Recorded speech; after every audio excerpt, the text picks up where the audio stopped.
우리 창세기에는 유명한 네 명의 인물이 등장하죠. 뭐 족장이라고도 이야기하는데 네 명의 이제 하나님의 사람들, 우리 믿음의 선배들이 등장합니다. 아브라함, 이삭, 야곱, 요셉 이렇게 등장합니다.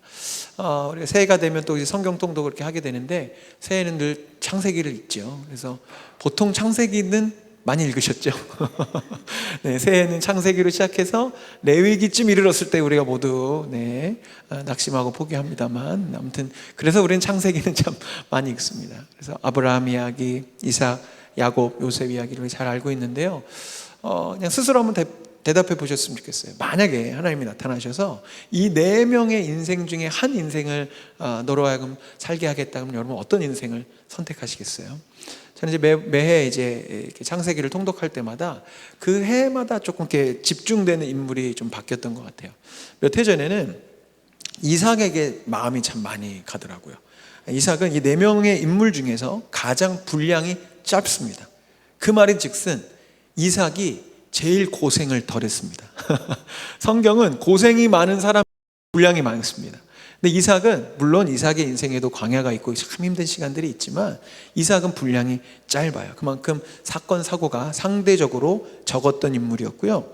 구약의 거부, 큰 부자, 엄청난 부자라는 단어가 구약에 딱 3번 나오는데 그 중에 한 사람이 이삭입니다. 이삭은 거부였습니다. 그런 표현이 붙을 정도로 축복받은 인생이었고요. 하는 일마다 잘 되는 사람이었어요. 이게 얼마나 부러운지요. 우물 파기의 달인입니다.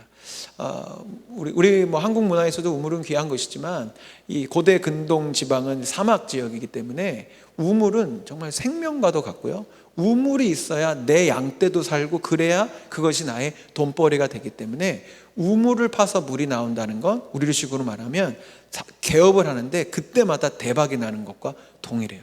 근데 이 이삭은 가게를 열 때마다 지점을 늘릴 때마다 다 대박이 나는 그런 놀라운 축복의 인생이었죠. 그래서 어느 해인가 주님 올 한 해 새해에는 창세기를 이렇게 묵상하니까 올해 저의 인생은 참 이삭과도 같았으면 좋겠습니다. 별 일 없이 굳이 제 인생에 하나님의 이야기의 분량이 좀 적어도 좋으니 좀 이렇게 평탄한 인생이 됐으면 좋겠습니다 싶었어요. 근데 주일에도 몇 번 나눴지만 한 지난 2년여의 시간은 저에게 있어서 또 한편에 또 다른 광야의 시간이었고 이제 인내의 시간을 주님께서 이렇게 허락하셔서 올해는 창세기를 통독하는데 이삭도 아니고 다른 사람도 아니고 야곱에게 그렇게 마음이 많이 가더라고요. 정처 없이 여기저기 언제 어디로 갈까 모르는 그 고달픈 야곱의 인생이 꼭 저의 모습 같아 보였기 때문에 이 야곱에게 조금 더 집중하게 됐습니다. 그래서 오늘은 우리가 야곱에 대한 이야기를 나누게 될 거고요. 다음 주는 요셉에 대한 이야기를 2시간에 걸쳐서 창세기의 인물로 우리가 이제 기도하려고 하는데 야곱은 말씀드렸던 이 4명의 인물 중에 굳이 닮고 싶지 않고 굳이 비슷하고 싶지 않은 인생인 것 같아요. 왜냐하면 우리 주변에 이삭, 요셉, 요섭이라는 이름 그리고 심지어 아브라함이라는 이름도 쉽게 찾아볼 수 있는데요. 한국에서 야곱이라는 이름을 붙인 분 좀 보지 못했어요. 물론 어감도 그렇긴 하지만 뭐 다른 이름 붙일 수 있잖아요. 근데 야곱이라는 이름을 잘 못 붙이고요. 청년 사역 하다 보니까 청년들한테 야곱 얘기했더니 야곱이 야채 곱창이래요. 그래서 음식 주문할 때 야곱 시켜 그래서 그 야채 곱창의 줄임말이라고 하는데 우리 야곱의 이름 별로 쓰지 않죠. 그만큼 사실은 야곱의 인생이 그렇게 닮고 싶지가 않아요. 너무 험한 인생이었습니다. 스스로가 창세기 47장에 이제 나중에 이제 바로 앞에서 인생 말년에 스스로의 인생을 이렇게 이야기하더라고요. 야곱이 바로에게 아뢰되 내 나그네 길의 세월이 130년입니다. 내 나이가 얼마 못 되는데요. 우리 조상의 나그네 길의 연조에 미치지 못하나 험악한 세월을 보냈었나이다 라고 이야기해요. 야곱이 자신의 인생을 130년의 인생을 이렇게 딱 돌아보고 한마디 말하는 게 제가요 진짜 험악한 인생을 보냈어요 라는 이야기를 하고 있어요. 그만큼 야곱은 참 험난한 인생을 살았죠. 그런데 그 험악한 그의 인생 가운데 재밌게도 다른 3명의 인물들과 달리 야곱에게만큼은 하나님과 함께하는 이름들, 지명들이 되게 많습니다. 근데 오늘 나누는 이 베델이라는 것도 하나님의 집이라는 뜻인 동시에 지금도 쓰이고 있는 동네, 지역, 도시의 이름이 베델이거든요. 베델, 하나님의 집이라는 이름이 야곱 때문에 생겼고요. 마하나임, 이제 오늘 계속 살펴볼 단어들인데 하나님의 군대라는 단어도 이 야곱 때문에 만들어졌고요. 브니엘, 하나님의 얼굴, 그리고 이스라엘, 지금 뭐 우리가 이스라엘 나라 이름이기도 하고 우리 성경에 곳곳에 등장하는 그 이스라엘이라는 이름도 하나님과 씨름하면서 얻게 된 이름이고, 이스라엘의 원래 본래의 뜻은 하나님이 싸워주신다라는 뜻을 갖고 있습니다. 그의 인생은 참 험악했고 고통이 가득했지만 그렇기 때문에 또 반대로 그의 인생에는 하나님과의 굵직한 경험들과 은혜의 시간들과 그리고 이름으로 새겨질 만큼 아주 중요한 믿음의 기념비들이 세워진 것입니다. 오늘의 본론의 주제는 아니지만 그만큼 새벽에 계속 우리 고난에 대한 이야기를 많이 나누었는데요. 우리 인생에 고난과 고통이 오는 것을 우리는 주님 안에서 기뻐할 수 있어야 됩니다. 물론 그 시간을 피해갈 수 있으면 우리 입장에서는 더 좋겠지만 고통과 고난의 자리에서 우리는 반드시 하나님을 경험하게 되고요. 그 이름이 우리의 가슴에 새겨지기 때문에 하나님께서 우리의 인생을 그렇게 쓰실 수밖에 없는 것이죠. 근데 아무튼 이 이름들이 이제 어떤 그의 인생 가운데 이렇게 놓여졌는지 오늘 이 짧은 시간을 통해서 야곱의 인생을 보려고 합니다. 잘 아시다시피 야곱은 쌍둥이로 태어났고요.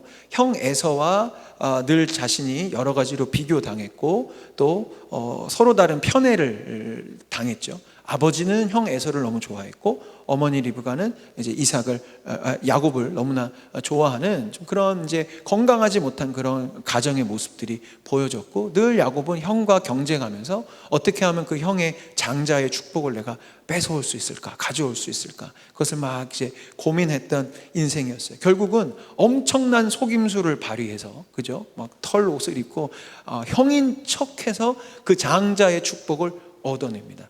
그 뒤에 이제 그 사실을 알게 된 형 에서가 워낙 전투적인 사람이었고 남성적인 사람이었기 때문에 진짜로 야곱을 죽이려고 들었습니다. 그 모든 상황 속에서 엄마 리브가가 이제 보내죠. 너 외삼촌 집에 가서 좀 피신해 있어라. 그렇게 해서 이제 이 브엘세바라는 이스라엘 동네에서 하란이라고 하는 저 먼 땅까지 이제 그 여정을 딱 출발하던 그 순간이에요.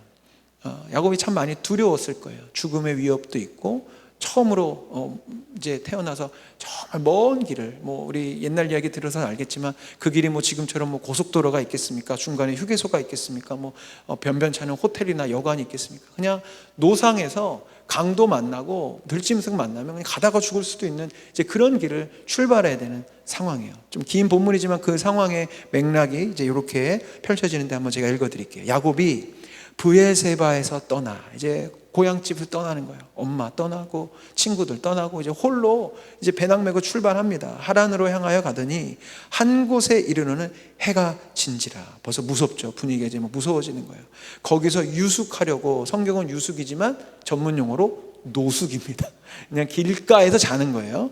그곳에 한 돌을 가져다가, 여기 뭐 텐트도 없습니다. 그냥 돌 가져다가 베개로 삼고 거기 누웠습니다. 근데 하나님이 그에게 꿈을 주셨죠. 꿈에 본즉 사닥다리가 땅 위에 서 있는데 그 꼭대기가 하늘에 닿았고, 또 본즉 하나님의 사자들이, 천사들이 그 위에서 오르락 내리락 합니다. 또 본즉 여호와께서 그 위에 서서 이르시되, 꿈에서 하나님을 본 거예요. 나는 여호와니 너희의 조부 너희 할아버지 아브라함의 하나님이요 이삭의 하나님이라. 내가 누워있는 땅을 내가 너와 내 자손에게 주리니 내 자손이 땅의 티끌같이 되어 내가 서쪽과 동쪽과 북쪽과 남쪽으로 퍼져나갈지며 땅의 모든 족속이 너와 내 자손으로 말미암아 복을 받으리라. 내가 너와 함께 있어 내가 어디로 가든지 너를 지키며 너를 이끌어 이 땅으로 돌아오게 할지라. 내가 내게 허락한 것을 다 이루기까지 너를 떠나지 아니하리라 하신지라. 너무 위대한 언약을 해주십니다. 야곱이 잠이 깨어 이르되, 여호와께서, 하나님께서 과연 여기 계셨구나. 근데 내가 알지 못했구나. 이에 두려워하여 이르되, 두렵도다 이곳이요 이것은 다름 아닌 하나님의 집이요 이는 하늘의 문이로다 하고, 야곱이 아침에 일찍 일어나 베개로 삼았던 돌을 가져다가 기둥을 세우고 그 위에 기름을 붓고 이제 예배를 드린 거죠. 그곳 이름을 베델, 하나님의 집이라 하였더라. 그 성의 옛 이름은 루스더라. 이렇게 되어 있습니다. 여기서부터 이제 베델이라는 그 유명한 이름이 나와요. 우리 교회도 주변에 베델 교회 많고, 미국에도 정말 큰 교회 중에 이제 베델 교회라는 교회가 있는데요. 엘은 이제 우리 구약에 나오는 하나님. 그래서 뭐 다니엘, 무슨 엘은 다 이제 하나님이고요. 벳은 집입니다. 그래서 하나님의 집이구나, 여기가 하나님의 집입니다라는 그 이름이 이제 나오게 되는 상황이죠. 아까 말씀드렸다시피 이삭은 성경 구약에서 세 손가락에 들어가는 거부였습니다. 지금으로 치면 재벌이에요. 그러니까 야곱은 재벌집 막내 아들이죠. 네, 드라마 다 안 보셨나 봐요. 다들 우리 2천만 다 성경만 보셨어요. 네, 재벌집 막내 아들이었어요. 이 야곱은 굉장히 괜찮게 살았던 사람이라고요.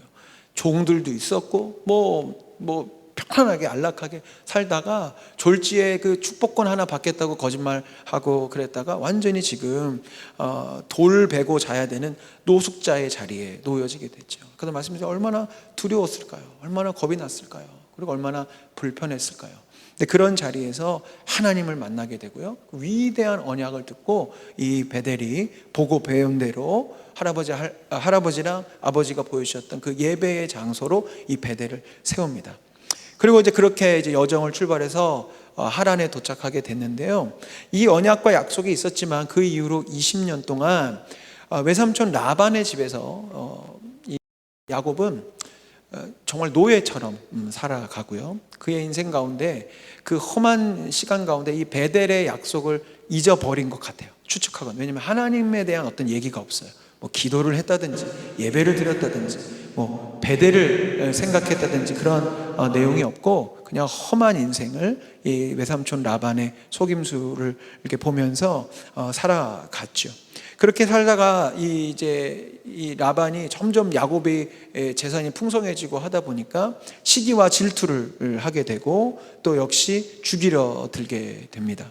이 상황 가운데 다시 또 도망자가 되어서 이 야곱이 하란에서 이제 고향으로 향하게 되죠. 가만 보시면 이 야곱의 인생은 끊임없이 도망이에요. 고향에서부터 도망갔다가 이제 여기도 자리 잡지 못하고 또 다시 도망을 가야 되는 그런 불안한 인생을 계속해서 살았습니다. 그런데 이 도망 나오는 이 야곱의 마음이 오히려 더 불안하죠. 왜요? 고향에 돌아가면 누가 아직 살아있어요? 형 에서가 있어요. 자기가 왜 도망 나왔는데요? 그 에서가 죽이려고 드는 거예요. 20년이 긴 시간이면 긴 시간일 수 있지만 또 생각해보면 그렇게 길지 않습니다. 그 20년의 시간 동안 형의 그 분노가 얼마나 더 깊어졌을지 또는 반대로 이제 형의 그 화가 좀 풀렸을지 알 길이 없는 거죠. 그럼에도 불구하고 여기 하란에 남아있다가는 졸지에 처자식들하고 다 쫓겨나거나 죽게 된 상황이니 이러지도 저러지도 못한 채 야곱은 다시 이스라엘을 향해 가나안 땅을 향해 가게 돼요. 그렇게 두려운 마음으로 한 걸음 한 걸음 형이 얼마나 지금 화가 났을까?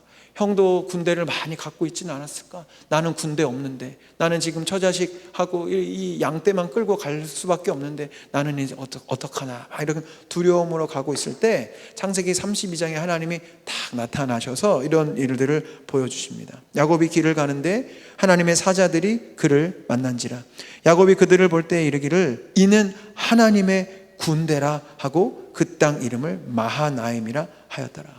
하나님이 야곱에게 나타나 주셔서 천군 천사를 보여주신 거예요. 야곱아 두려워하지 말아라. 네 형 에서의 군대가 얼마나 많든 그것이 중요한 것이 아니고 내가 너한테 약속하지 않았니? 내가 너 이 땅 가운데 이 베델로 돌아오기까지 너를 지킨다고 약속하지 않았니? 그런 메시지는 담겨져 있지 않지만 하나님의 마음은 그 마음이셨던 거예요. 그래서 야곱에게 지금 하늘의 천군 천사가 너와 동행하고 있어. 걱정하지 마, 쫄지 마, 너 담대하게 전진해 라는 걸 보여주시고 야곱이 그것을 깨닫고 와 여기는 하나님의 군대가 나와 함께 하시는구나. 그래서 그 만난 장소를 마하나임이라는 이름을 붙여요. 그런데도요 이 마하나임의 고백이 있음에도 불구하고 또다시 눈앞에 보여지는 상황에 또 여지없이 야곱은 우리랑 똑같아요. 가장 인간적인 인물이 야곱인데 또 두려워하고 불안해 떱니다. 이어지는 32장 6절과 8절에 이제 이 야곱이 정탐을 먼저 보낸 거예요. 점점 그 길을 가는데 형이 어떤 모습으로 자기에게 다가오고 있을지가 겁이 나니까 사자들, 그러니까 먼저 이 정탐꾼들을 보냈는데 그들이 돌아와 이릅니다. 우리가 주인의 형 에서에게 이른지 그가 400명을 거느리고 주인을 만나려고 오고 있습니다. 그러니까 이게 지금 우리 이제 물론 성경을 봐서 결론을 알아서 그냥 별로 두려움 없이 보지만 야곱의 입장에서는 지금 너무 무서운 거예요. 형이 400명을 지금 거느리고 날 만나러 온다고? 왜 400명이나 데리고 올까? 나 지금 죽이려고 하는 거구나. 야곱이 심히 두렵고 답답해 합니다. 자기와 함께한 동행자와 양과 소와 낙타를 두 떼로 나누고 이르되 에서가 와서 한 떼를 치면 남은 한 떼는 피하리라 하고 이런 전략을 세우게 되죠. 야곱은 지금 너무 두렵습니다. 베델의 하나님을 경험하고 마하나임을 경험하고 하나님이 지켜주신다는 것을 경험했지만 사실 우리도 그래요. 하나님이 우리를 사랑하시고 지켜주신 것을 어느 순간에는 은혜로 깨닫고 고백하고 기도하고 눈물로 이렇게 고백하지만 또 이내 내 눈앞에 현실의 어려움을 마주하고 정말로 큰 두려움의 상황들, 나를 집어삼킬, 정말 나를 죽일 것 같은 어떤 사람 아니면 어떤 상황, 재정적인 위기, 건강의 위협이 탁 다가오면 우리 인간은 다시 두려워집니다. 이때 야곱은요, 이 두려움 가운데 이제 오늘의 결론이면 하나님 앞으로 갔어야 되는데 그렇지 않고 인간적인 방법을 또 동원해요. 아까 이게 두 떼였는데 성경을 전체를 보면 총 4떼로 자기 재산을 나눕니다. 그래서 첫 번째가 당하면 두 번째가 피하고 두 번째가 혹시 당해도 세 번째까지 가고 이제 네 번째 때 자기 처자식들을 네 번째로 두고 자기는 혼자 야복강 나루에 남습니다. 그러니까 얼마나 비겁해요. 1번, 2번, 3번, 심지어 4번에 자기 가족들 다 보낸 다음에 아빠인데 그리고 가장인데 그래도 4번 그룹에는 같이 가줘야 되잖아요. 안 가요. 형한테 공격 당했을 때 소식 오면 자기 도망가려고 그렇게 다 남고 홀로 남아 있습니다. 그렇게 두려움에 떨고 있고 인간적인 방법을 동원하는 야곱에게 하나님이 드디어 나타나셔서 이번에는 도우시는 방식이 아니라 그와 씨름하시죠. 하나님이 어떤 존재인지를 명확하게 알려주시려고 야곱과 씨름을 하십니다. 근데 그 모든 상황 속에서 이제 야곱이 하나님과 겨루고 결국은 이제 지게 되지만 끝까지 하나님을 붙잡으면서 나한테 축복해주지 않으면 당신을 놓을 수 없다라는 하나님을 부여잡는 인간적인 방법에서부터 하나님을 부여잡는 방법으로 결국 그 마음을 바꿔주시죠. 그때 이 야곱이 이런 고백을 하는 거예요. 그러므로 야곱이 그곳 이름을 브니엘이라 하였으니 그가 이르기를 내가 하나님과 대면하여 보았으나 내 생명이 보존되었다 하미더라. 그래서 하나님과의 씨름의 시간 속에서 하나님의 얼굴을 마주했던 이 야곱이 브니엘이라는 이제 또 유명한 이름을 이제 짓습니다. 이렇게 하나님과 대면하고 하나님의 천군 천사를 경험해서 드디어 형 에서를 만났는데 참 다행이게도 에서가 싸우러 온 것이 아니라 정말 이 동생 야곱을 사랑해 주면서 이 장면에서만 보면 참 오히려 에서가 크리스천다워요. 이미 에서는 용서를 했어요. 그래서 와락 안아주고 그렇게 극적인 화해를 해서 결국은 가나안 땅에서 이제 둘이 좀 지역은 달랐지만 이렇게 살게 되죠. 그렇게 이제 야곱의 인생의 드라마가 이렇게 그렇게 행복하게 형이랑 에서랑 잘 살았더랍니다. 끝나면 참 좋을 텐데요. 야곱의 인생이 얼마나 험난한지 야곱의 이야기는 끝나지가 않아요. 창세기 34장에 보니까 야곱의 딸 디나가 이 세겜이라는 지역에 이제 이 야곱이 이렇게 머물고 양치고 있었는데 하몰의 아들 그 땅의 추장 같은 이름이었던 세겜에게 강간을 당하는 일이 발생합니다. 이때 이 딸 디나, 이 디나의 친오빠들, 이렇게 아시다시피 야곱은 부인이 많았잖아요. 그러니까 이제 엄마에 따라서 여기도 그룹이 달라요. 근데 이 딸 디나가 속한 그룹의 오빠들이 시므온과 레위였는데 이 오빠들이 화가 많이 난 거예요. 내 동생 건드렸어? 다 죽었어. 그래서 이제 이 결혼식을 이렇게 꾸며가지고 너희가 내 동생하고 결혼하려면 너희가 먼저 할례를 받아야 된다. 그래서 이제 이 세겜 족속들이 다 할례 받고 움직이지 못할 때 급습을 해서 온 족속을 이제 학살하고 죽여버리는 그런 끔찍한 일들을 이 시므온과 레위가 하게 됩니다. 근데 이 혈기왕성한 젊은이들은 이것으로서 정의를 실현했다고 생각했을지 모르겠어요. 그리고 이것으로서 우리 가문이 보통 아니다. 우리 건들면 이렇게 되는 거야. 한번 보여주고 싶었을지도 모르겠어요. 근데 인생의 경험이 많고 여러 가지로 완숙해져 있던 야곱이 이 상황 가운데 또다시 공포를 느끼게 되죠. 왜요? 지금 자기들은 떠돌다가 이 땅에 간신히 굴러온 돌처럼 이렇게 조용히 있는데 자기 아들들이 지금 엄청난 일을 펼친 거예요. 왜요? 이제 이 모습을 통해 다른 가나안 족속들이 야곱을 다 이제 죽이려 들 거 아닙니까? 너 전쟁하러 왔구나. 양치로 온 것이 아니라 우리 땅 뺏으려고 온 거구나. 세겜 족속을 저렇게 다 진멸시킨 거 보니까 그게 목적이구나 싶었던 마음이 딱 들자 야곱이 또다시 두려웠죠. 그래서 이런 이야기를 합니다. 야곱이 시므온과 레위에게 이르되 너희가 내게 화를 끼쳐 나로 하여금 이 땅의 주민과 가나안 족속과 브리스 족속에게 악취를 내게 하였도다. 나는 수가 적은즉 그들이 모여 나를 치고 나를 죽이리니 그러면 나와 내 집이 멸망하리라. 직감적으로 야곱은 나 이제 또 도망쳐야 되는구나. 우리 그런 경험도 있잖아요. 인생의 실패와 좌절을 이렇게 몇 번 경험하면 비슷한 일이 오면 그 트라우마가 확 올라옵니다.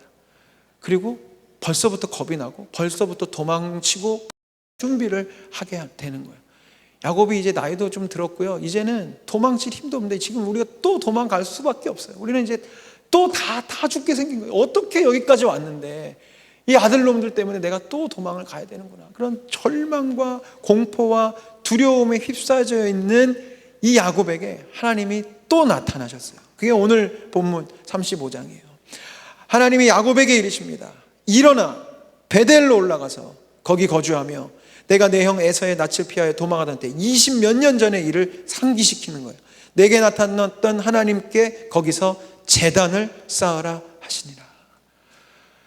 거듭된 실패와 두려움과 절망과 낙심과 포기 가운데 휩싸여져 있는 이 야곱에게 하나님 나타나셔서 하시는 말씀이 뭐냐면 너 베델로 다시 돌아와야 돼. 너 베델의 은혜를 회복해야 돼. 너 베델의 예배를 회복해야 돼 라고 지금 야곱에게 도전하시는 거예요. 그 자리가 어떤 자리였는데요? 하나님의 언약과 약속이 있었던 자리잖아요.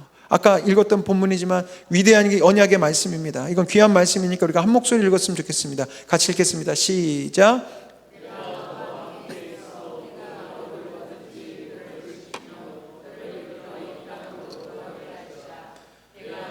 허락한 것을 다 이루기까지 나는 너를 떠나지 아니하리라 하시니라. 아멘.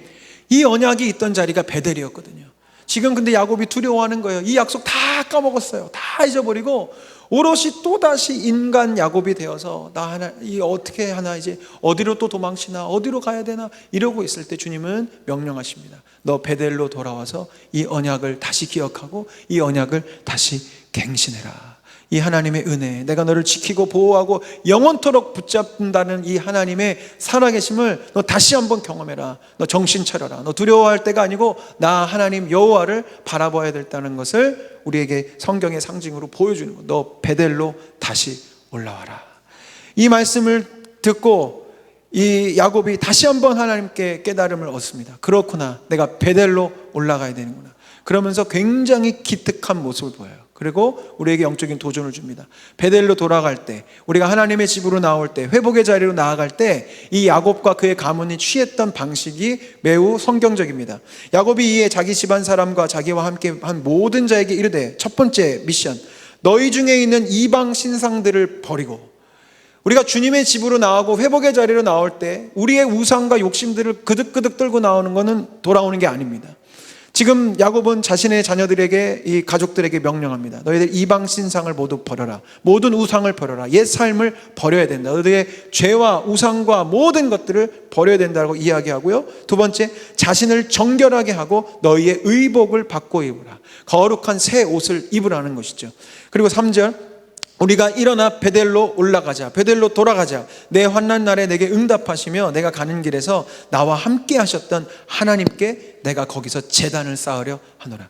베델로 돌아오는 것의 마지막 완성은 하나님 앞에 나와 예배하고 기도하는 것입니다. 그래서 오늘도 우리가 이제 말씀 마치고 요 순서로 같이 기도와 찬양의 시간을 가지려고 해요.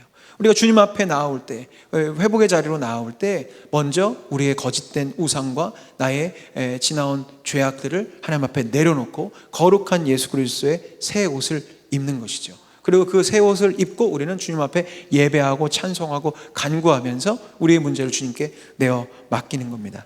이렇게 그가 이 모든 것들을 통해서 은혜의 자리를 회복한 이후에 주님은 다시 한번 그에게 축복하십니다. 하나님이 다시 야곱에게 나타나사 그에게 복을 주시고. 아멘. 말씀을 이제 매듭 지으려고 합니다. 오늘 설교의 제목을 돌고 돌아 다시 베델이라고 잡았습니다.